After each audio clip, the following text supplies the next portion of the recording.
সত্যম শিবম সুন্দরম। মহাদেব যার মধ্যে শিবত্ব আছে, সে খুব ছেলে মানুষ, বালক পথ, খুব সরল, সে পরম সত্য। মহাদেব মহাকাল, সদাশিব সদ্যজাত, কখনো তিনি অঘোর, কখনো তিনি তৎপুরুষ, কখনো তিনি ঈশান, কখনো তিনি বামদেব। সময় যেখানে থমকে থেমেছে, যার ব্যাখ্যা কেউ করতে পারেনি, অন্ধকার কত গাঢ় কত গভীর, যার তত্ত্ব এখনো কেউ আবিষ্কার করতে পারেনি।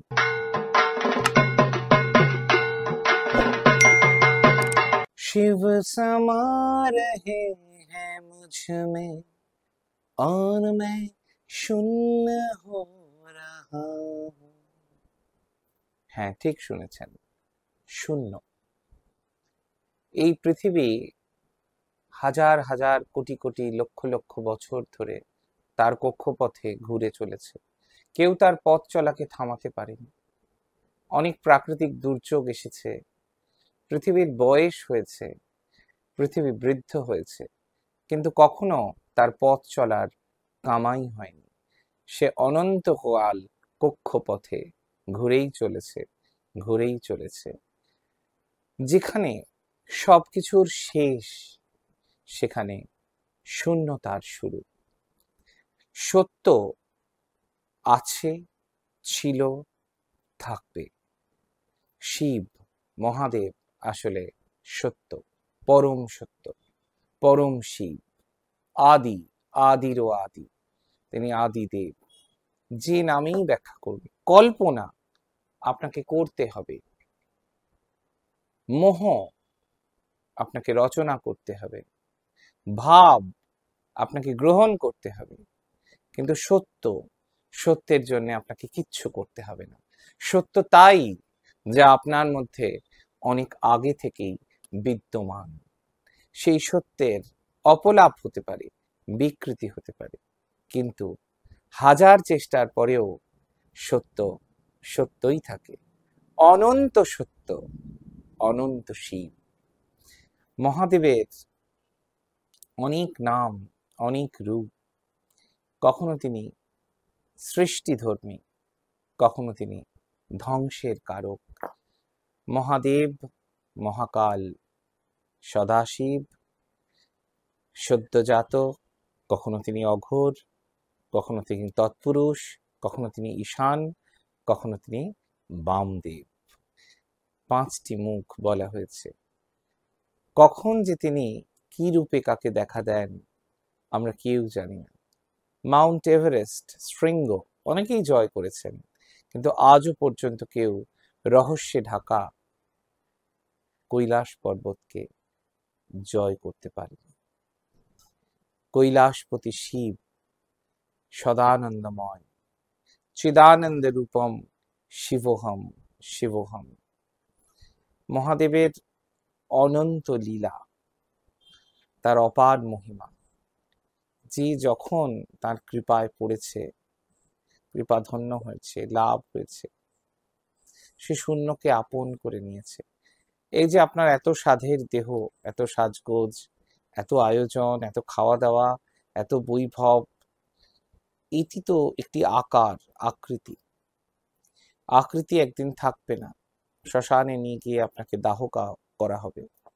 দাহ কার্য সমাপ্ত হওয়ার পর আপনার আর কিচ্ছু থাকবে না, ছাই, নাভিটা ভাসিয়ে দেবে জলে সরাই করে, আর কিছু থাকবে না আপনার।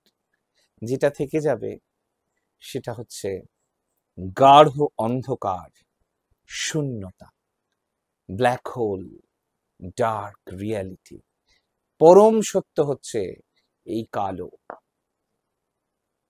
এই গাঢ় অন্ধকারের শূন্যতার প্রতীক হচ্ছেন মহাদেব মহাকাল।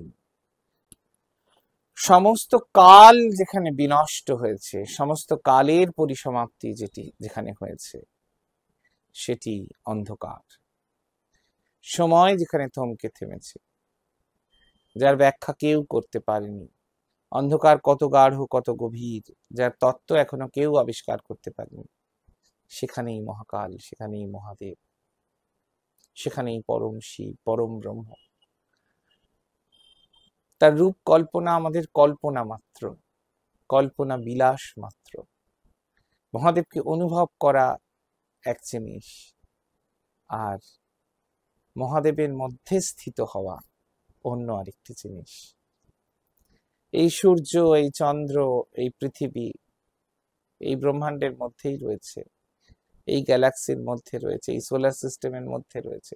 এই সোলার সিস্টেমের বাইরেও তো অনেকগুলি আয়াম, অনেকগুলি পৃথিবী আছে যা আমরা জানি না। অন্ধকার, গাঢ় অন্ধকার, তীব্র অন্ধকার, সেই অন্ধকার, সেটি শিব, সেটি মহাদেব। এই যে দেহ যখন আর থাকবে না, চোখটি বন্ধ করলে, চোখ বন্ধ অর্থাৎ গাঢ় অন্ধকার, কিচ্ছু নেই, ডিপ ব্ল্যাক, তো সেটিই হচ্ছে পরম সত্য। এই দেহ থাকবে না, এটাই পরম সত্য, এর উপরে আর কোনো সত্য নেই। তো যা কিছুর আকার রয়েছে, যা কিছু আপনি দেখতে পাচ্ছেন, মায়া আছে কোথাও, দেখার একটা, এই চোখ মেলে তাকানোর মধ্যে একটা সুখ আছে, আই ক্যান্ডি আছে। যার চোখ দু চোখ বন্ধ, সেখানে কোনো মোহ নেই, কোনো মায়া নেই, সে একাত্ম হয়েছে। এই পৃথিবীর বাইরে বেরিয়ে যেতে তার কয়েক সেকেন্ড সময় লাগবে। তার এই দেহের মায়াটাও নেই, অন্ধকার, শুধুই অন্ধকার। তার কোনো আকৃতি আর নেই যতক্ষণ সে সাধন করছে। সে নিজেকে একেবারে কানেক্ট করে ফেলেছে, ইউনিভার্সের বাইরে চলে যাওয়ার চেষ্টা করছে, এই এই এই এই ব্রহ্মাণ্ডের বাইরে চলে যেতে চাইছে। এই যে পেরিফেরি, এটার বাইরে যেতে চাইছে। তো মহাদেবকে এইভাবে অনুভব করতে হয়, এইভাবে বুঝতে হয়। তো শূন্য, মহাশূন্য হচ্ছেন শিব। মহাশূন্য কিভাবে? এই এই যখন আপনি দু চোখ বন্ধ করেছেন, দু চোখ বন্ধ করে আপনি কি দেখতে পাচ্ছেন? একদম প্রাথমিক স্তরে তো আপনি কিছুই দেখতে পাচ্ছেন না, গাঢ় অন্ধকার। আমরা সাধারণ কথায় বলতে গেলে, আমরা যখন চোখ বন্ধ করে ফেলি তখন তো আমরা কিছু দেখতে পাই না, আমরা কিচ্ছু দেখতে পাই না, আমাদের মধ্যে কোনো মোহ মায়া কিচ্ছু থাকে না, চোখ দুটো বন্ধ। এখানে বিরিয়ানি আনলেও কিছু হবে না, কোপ্তা কালিয়া আনলেও কিছু হবে না।